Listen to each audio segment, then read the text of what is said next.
শোভার মা বাবা কেউই ছিল না। শোভা তার দাদির কাছেই থাকতো। শোভা যেমন সুন্দরী তেমন শিক্ষিতও, অনেক লক্ষ্মী একটা মেয়ে। কিন্তু কেন জানি তার বিয়ে হচ্ছিল না। সব ছেলের পক্ষই তাকে রিজেক্ট করে দিত।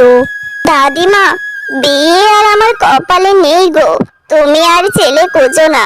দেখতে দেখতে 25টা ছেলে দেখেছে, এরপরও বিয়ে হচ্ছে না। তুমি তো বুঝতেই পারছো গ্রামের মানুষ কত হাসাহাসি করে। তুমি আর আমার জন্য কোনো ছেলে দেখো না। গ্রামের মানুষ হাসাহাসি করে তাতে কি যায় আসে রে? আমি যে মরেও শান্তি পাবো না তোকে বিয়ে না দিতে পারলে। এ যে আমার অনেক বড় দায়িত্ব রে, সে তুই বুঝবি না। শোভা, আজকে তোকে হরিগ্রাম থেকে দেখতে আসবে রে। তুই বাইরে কোথাও যাস না।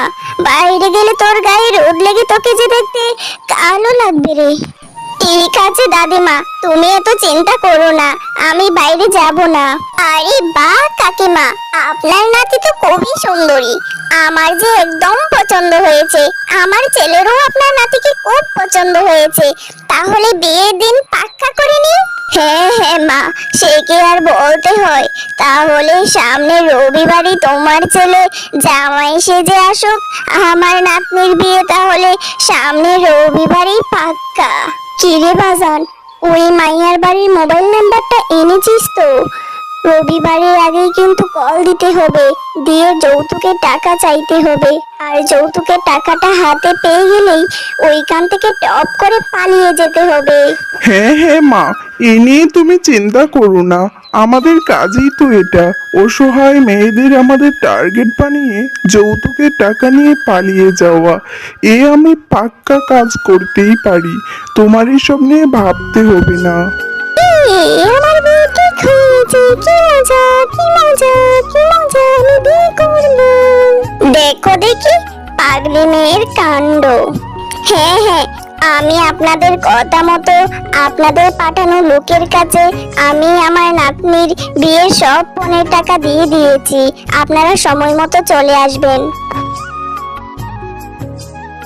বিয়ের দিন সকাল গড়িয়ে বিকেল হতে লাগলো, কিন্তু বরপক্ষ এখনো এলো না।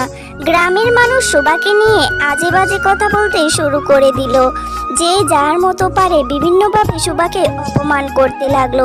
শোভা এইসব কিছু সহ্য করতে না পেরে ঘরে চলে গেল এবং সে বলতে লাগলো কি দোষ ছিল তার। দাদিমা, বলো না কি অপরাধ ছিল আমার? ছোটবেলায় বাবা মা আমাকে ছেড়ে চলে গেল। বড় হলাম, আমার বিয়ে হচ্ছে না, বারবার বিয়ে ভেঙে যাচ্ছে। কি কারণে এমন হচ্ছে সেটাও জানা নেই। আজ ছেলের পক্ষ আমাকে বিয়ের প্রতিশ্রুতি দিয়ে এভাবে কনে সাজিয়ে তাড়াও এলো না কেন? কি অপরাধ ছিল আমার? কোন পাপে শাস্তি দিচ্ছে আল্লাহ? কেন করলো তারা আমার সাথে এমন? আমি আর বাঁচতে চাই না। এমন ভাবে বলিস না রে লক্ষ্মীটি, দুনিয়ার কেউ না বুঝুক তোকে, আমি তো বুঝি। তুই মরার কথা বলিস না, আমারও বড্ড কষ্ট হচ্ছে। কেন যে তোর সাথে এমন হতে হলো আমি কি করব বুঝতে পারছি না। তবে তুই এরকম কিছু করিস না, আমার বেঁচে থাকার একমাত্র সম্বলই তুই। আমি যে তোর জন্যই বেঁচে আছি, আমার যে তুই ছাড়া আর কেউ নেই। এভাবেই শোভা ও শোভার দাদি একে অপরকে সান্ত্বনা দিতে লাগলো এবং একে অপরের মাঝেই বেঁচে থাকার কারণ খুঁজতে লাগলো। কিন্তু গ্রামের কিছু দুষ্ট লোক তেড়ে এলো শোভাকে আগুন দিয়ে পুড়িয়ে মেরে ফেলার জন্য। তারা বলতে লাগলো শোভা নাকি অশুভ। এইসব বলে শোভার বাড়ির সামনে দাঁড়িয়ে ডাকতে লাগলো।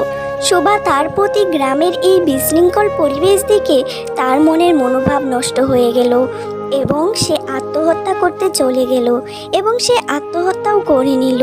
ভোরবেলা উঠে সকলেই যখন দেখলো শোভার লাশ জ্বলছে রাস্তার পাশে গাছে, তখন শোভার দাদিমা অজুরে কাঁদতে লাগলো এবং শোভার দাদিমা সেখানেই কাঁদতে কাঁদতে হঠাৎ অজ্ঞান হয়ে পড়ল। আর এই অজ্ঞান হয়ে যাওয়াতেই সে মারা গেল এবং সবাই তাদের দুজনের লাশকে কাফন দাফন করে দিল এবং গ্রামও কিছুটা শান্ত হয়ে গেল। সবাই বুঝতে পারলো শোভার সাথে তারা অন্যায় করেছে। কোথায় তাদের শোভার পাশে থাকার দরকার ছিল। আমি শুভা, এই ছেলে আর তার মাকে ছাড়বো না। বেঁচে থাকতে বিয়ে হয়নি তো কি হলো, মরে গিয়ে বিয়ে করবো। হা হা হা হা হা। এই ছেলে অনেক মেয়ের জীবন নিয়ে খেলেছে, এখন আমি তাদের জীবন নিয়ে খেলবো। এরপর শোভা ওই ছেলেকে খুঁজে বের করে গ্রামের সকল মানুষের সামনেই তাকে বিয়ে করলো। গ্রামের সকল মানুষ এতে সম্মতিও দিল, কেননা ওই ছেলের কর্মের ফলেই ছিল এরকম। শোভা ওই ছেলেকে বিয়ে করে আত্মালুকে নিয়ে গেল। ওই ছেলের মা এবং ওই ছেলেকে দিয়ে আত্মালুকে সব কাজ করাতো এবং দুদিন পর পর একদিন খাবার দিত। এভাবেই প্রতিনিয়ত তাদেরকে শাস্তি দিতে লাগলো এবং এভাবেই দিন কাটতে লাগলো। আপনাদের যদি আমার ভিডিওটি ভালো লেগে থাকে লাইক কমেন্ট সাবস্ক্রাইব করবেন। ধন্যবাদ।